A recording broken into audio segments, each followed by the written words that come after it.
Seja bem-vindo de volta ao nosso podcast Fisioterapia em Movimento. Meu nome é Gudson Queiroz e eu sou o seu host. E nós hoje iremos conversar sobre a fibromialgia. Isso mesmo, a nossa conversa de hoje é sobre fibromialgia. E o que é a fibromialgia? Bem, a fibromialgia faz parte de um grupo de distúrbios de dor crônica que afetam os tecidos conjuntivos de uma forma geral, que inclui músculos, ligamentos, tendões e etc. E esta é uma condição de dor crônica que tem como principal característica a dor muscular generalizada. Então, a grande maioria dos pacientes vão apresentar queixas de dor muscular generalizada. E essas queixas de dores musculares generalizadas, elas podem, e na grande maioria das vezes, vêm associadas com outros distúrbios, como, por exemplo, distúrbios do sono, cefaleias, sensação de uma fadiga bem importante no corpo, distúrbios de humor, também com aparecimento de sinais de depressão, sinais de ansiedade e assim por diante. Essa doença ela vem sendo estudada muito nos últimos anos, mas apesar dos esforços dos cientistas, ainda não estão bem claro quais são as causas, como é feito o diagnóstico e qual o tratamento definitivo para essa doença. Como nós falamos, a causa da fibromialgia hoje é desconhecida.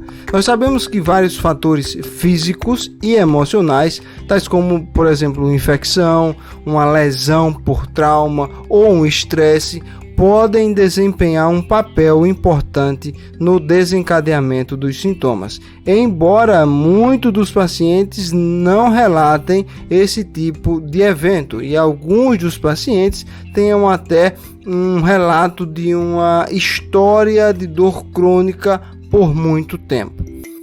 Em pessoas com a fibromialgia, os músculos e tendões estão, na grande maioria das vezes, excessivamente irritados, mas acredita-se que isso acontece devido a uma alteração na percepção de dor, uma alteração na percepção que o cérebro tem dos sinais de dor, o que nós chamamos do fenômeno de sensibilização central. Então, alguns desses pacientes eles interpretam os sinais nociceptivos, ou seja, os sinais de dor, de uma maneira diferente, de uma maneira exacerbada. Então, eles vão experimentar dor com uma intensidade muito maior e com uma frequência também muito maior.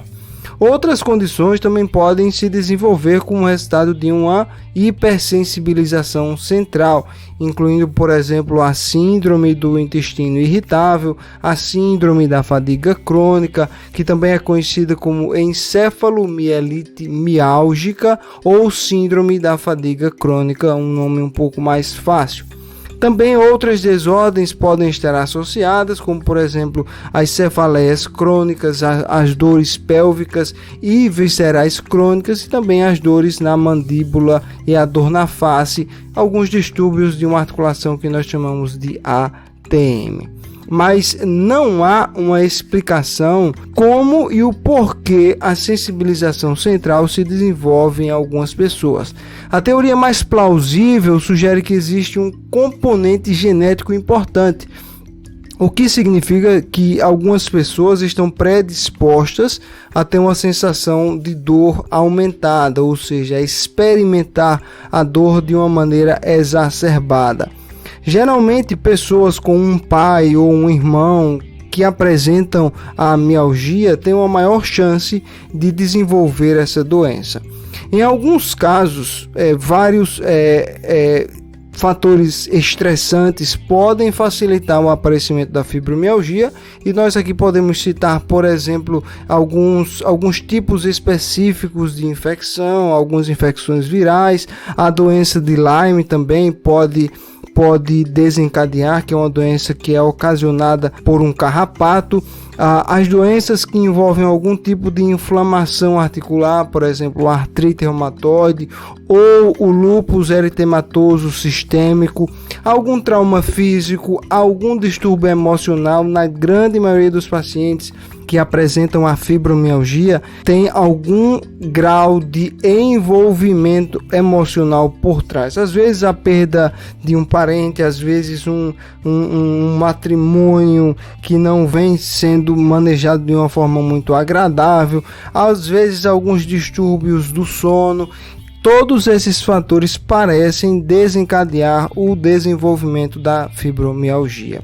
E alguns estudos de imagem do cérebro que foram feitos em pessoas que são portadoras de fibromialgia ou de distúrbios relacionados a uma dor crônica mostraram que existe alguma alteração na função cerebral e nas conexões cerebrais em diferentes partes do cérebro em pacientes com esse tipo de dor crônica. Então, à medida que as pesquisas elas vão continuando, alguns fatores que levam à dor crônica na fibromialgia vão sendo melhor compreendidos. Então, nós esperamos que nos próximos anos ou nas próximas décadas nós tenhamos o desenvolvimento de uma medicação ou de melhores tratamentos não farmacológicos que nos ajudem a tratar essa desordem de uma maneira mais eficaz. Vamos falar um pouquinho agora sobre os principais sintomas dos pacientes com fibromialgia. Nós já citamos alguns. O mais importante é uma dor generalizada, difusa, crônica e persistente no sistema músculo-esquelético, principalmente nos músculos, nos tendões e nas articulações, mas outros sintomas também podem estar associados, geralmente estão, que são as dores de cabeça repetitiva, as enxaquecas, algumas alterações intestinais, como por exemplo a síndrome do intestino irritável. Alguns pacientes apresentam constipação, outros pacientes apresentam diarreia, alguns pacientes apresentam a síndrome da bexiga dolorosa, no qual a bexiga tem alguma alteração de funcionamento. Alguns pacientes têm, por exemplo, incontinência de urgência ou frequência urinária de maneira excessiva. Alguns pacientes também apresentam o que chamamos de distúrbios do sono crônico, ou pacientes que têm uma alteração na qualidade do sono, ou pacientes que tenham uma dificuldade em entrar no sono mais profundo. Então a gente percebe que os pacientes que apresentam a fibromialgia, elas não apresentam apenas um distúrbio na capacidade de manejar a sua dor, e sim um envolvimento de outras áreas do cérebro que são capazes de alterar a qualidade de vida do paciente. Com relação ao diagnóstico, infelizmente não existe exame de imagem para identificar a fibromialgia, nem exame de imagem e nem exame laboratorial. O diagnóstico hoje ainda é muito subjetivo. Antigamente, na década de 90, mais precisamente em 1990, o Colégio Americano de Reumatologia desenvolveu um critério para a classificação da fibromialgia. Nesse critério, de acordo com esse critério da ACR, uma pessoa poderia ser diagnosticada com fibromialgia se tivesse dor musculoesquelética generalizada e sensibilidade excessiva em pelo menos 11 dos 18 pontos específicos de acordo com os critérios. Esses pontos são localizados em várias regiões do corpo, por exemplo, na cervical, na região interna dos joelhos, na região da lombar e assim por diante. Se o indivíduo tivesse 11 dos 18 pontos sensíveis, o paciente era diagnosticado com fibromialgia. Já em 2010, esse critério foi modificado. Então, em 2010, já se dizia que não exige um exame físico de ponto sensível para um diagnóstico da fibromialgia. Mas, naquele tempo, utilizava-se um sistema de pontuação numérica, no qual a base era a intensidade da dor do paciente e quão difundida estava essa dor no corpo do paciente. Então, geralmente, essa era a base para o diagnóstico, e nesse critério de 2010, eles também consideravam alguns outros sintomas, como, por exemplo, sintomas como a fadiga, os problemas cognitivos e alguns outros problemas relacionados à dor, como cefaleia ou problemas digestivos. E alguns anos depois, a Associação Americana de Dor propôs um novo critério para diagnóstico da fibromialgia, que inclui dor em vários locais, ou pelo menos 6 dos 9 locais possíveis de dor estão presentes, associado a problemas de sono moderado a grave ou fadiga que estão presentes por pelo menos 3 meses. E é importante aqui frisar que, caso você tenha alguns dos sintomas que foram descritos, que você procure o seu médico. Ele irá coletar uma história clínica precisa, irá fazer um exame físico, irá solicitar provavelmente alguns exames laboratoriais para descartar qualquer outro tipo de desordem que possa estar se assemelhando com a fibromialgia. E quais são essas desordens? Quais as desordens que podem se assemelhar à fibromialgia? Existem algumas importantes, como por exemplo a artrite reumatoide ou o lúpus eritematoso sistêmico. Embora a artrite reumatoide e o lúpus eritematoso sistêmico possam compartilhar dos mesmos sintomas da fibromialgia, eles têm outras características que não são vistas em pessoas que têm fibromialgia, como por exemplo a inflamação das membranas sinoviais, tá? Ou as tenossinovites que nós conhecemos, tá? Então, se você apresentar aí uma tenossinovite, o seu médico vai conseguir identificar e aí vai fazer o diagnóstico diferencial. Uma outra desordem é a osteoartrite ou artrose. A osteoartrite e a artrose, elas causam uma rigidez, principalmente uma rigidez matinal, uma dor, deformidade potencial das articulações, e isso não é uma característica da fibromialgia. Então é um diagnóstico diferencial um pouco mais fácil. A espondilite anquilosante, que é uma doença inflamatória crônica e progressiva que vai envolver várias articulações, principalmente a articulação da coluna vertebral. Existem outros tipos de espondiloartropatias que também envolvem outras articulações que não são apenas a articulação da coluna vertebral, e aí o seu médico, através de alguns exames de imagem, pode fazer o diagnóstico diferencial também. Algumas outras são a polimialgia reumática, o hipotiroidismo ou outros distúrbios endocrinológicos, a própria miosite ou alguma doença muscular, como a miopatia metabólica e alguns outros distúrbios neurológicos, tá? Mas esse diagnóstico diferencial é um diagnóstico que o seu provedor de saúde consegue fazer com bastante clareza, ok? E qual é o tratamento da fibromialgia? Primeiro, a gente tem que esclarecer que a fibromialgia é uma doença real, ela não é uma dor imaginária, a dor não está na cabeça do paciente. A fibromialgia também é importante que a gente frise que não é uma condição degenerativa ou uma condição deformante, como por exemplo a artrite reumatoide, e também ela não apresenta nenhum risco de morte, tá? Então não é uma doença que vai levar a um comprometimento de outros sistemas que podem levar ao óbito do paciente, absolutamente não. Agora vamos falar um pouco sobre o tratamento desta desordem conhecida como fibromialgia. Existem tanto tratamento medicamentoso como tratamento não medicamentoso. O tratamento não medicamentoso se baseia principalmente na fisioterapia e em exercícios que o paciente pode adotar no seu estilo de vida.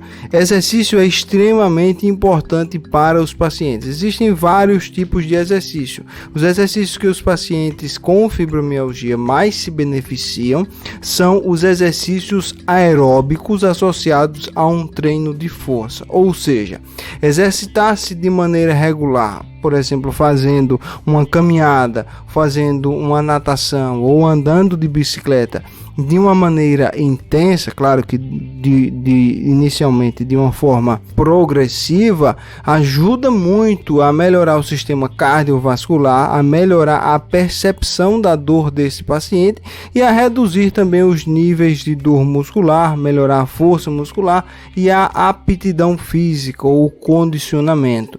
Então, se você está começando agora um programa de exercícios pela primeira vez, é importante que você comece de forma lenta e gradual, aumentando o seu nível de atividade aos poucos, mas o importante é que você faça um treinamento cardiovascular, um tipo de exercício aeróbico que venha a acelerar a sua frequência cardíaca de tal ponto que você libere algumas substâncias químicas pelo cérebro capazes de controlar a dor.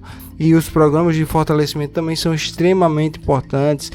A academia é interessante, um treinamento com pilates, por exemplo, é extremamente interessante, que também ajuda a melhorar a dor, diminuir os pontos dolorosos dos pacientes e a melhorar a força muscular também. Caso você tenha dificuldade de manejar a fibromialgia sozinha, é importante que você procure um fisioterapeuta para que ele possa desenvolver um programa de exercícios apropriado e individualizado para você, que será de maior benefício para você. Algumas outras terapias não medicamentosas que podem ser úteis para o paciente é, por exemplo, o biofeedback, técnicas de relaxamento muscular também, ou a terapia cognitivo-comportamental. Também tem alguma evidência científica e pode sim ajudar o paciente na redução do estresse, a reeducar essa mente, a processar os sinais de dor, os sinais nociceptivos, e fazer com que o paciente tenha uma melhor qualidade de vida.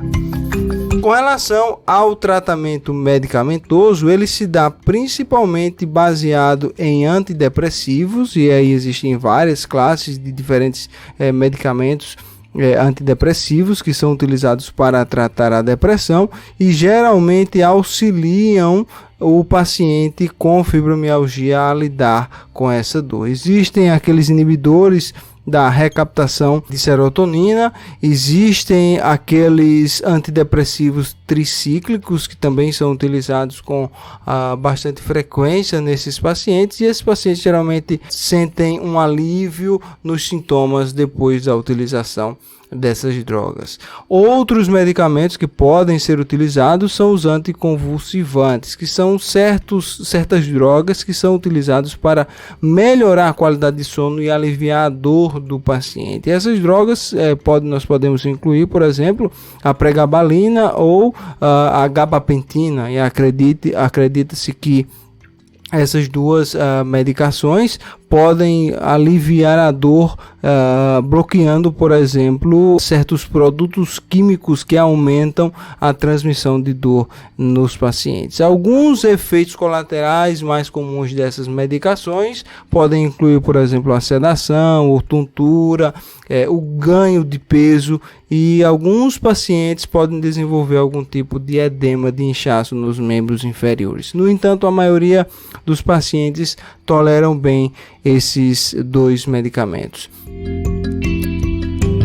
É importante nós fazermos aqui um ponto de que a fibromialgia ela não vai causar uma inflamação tecidual.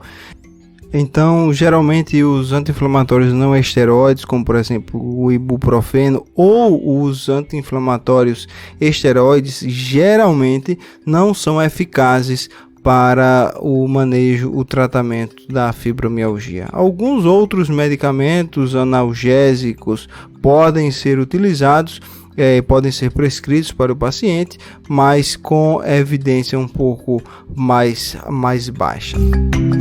E como é viver com a fibromialgia? Como você pode viver de uma maneira melhor?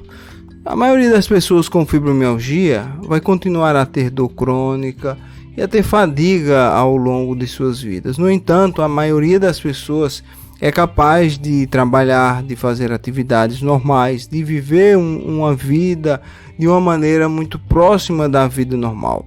O grau em que a fibromialgia afeta o dia a dia de uma pessoa vai variar muito, E a situação de todos é uma situação muito única, muito personalizada.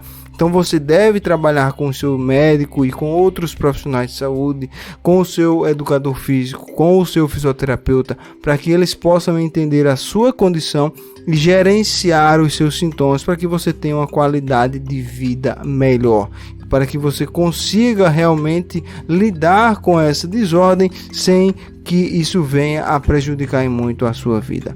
Eu espero que isso tenha ajudado você a esclarecer essa doença. Meu nome é Gudson Queiroz. Se você desejar mais informações sobre a fibromialgia ou outras desordens, você pode entrar no meu site www.movefisioterapia.com.br e pode acessar a minha rede social Instagram. Só é colocar lá dr.gudson, G-U-D de dado S-O-N, Gudson Queiroz, e aí você vai entrar em contato comigo. Eu espero que isso tenha ajudado. Um grande abraço e até a próxima.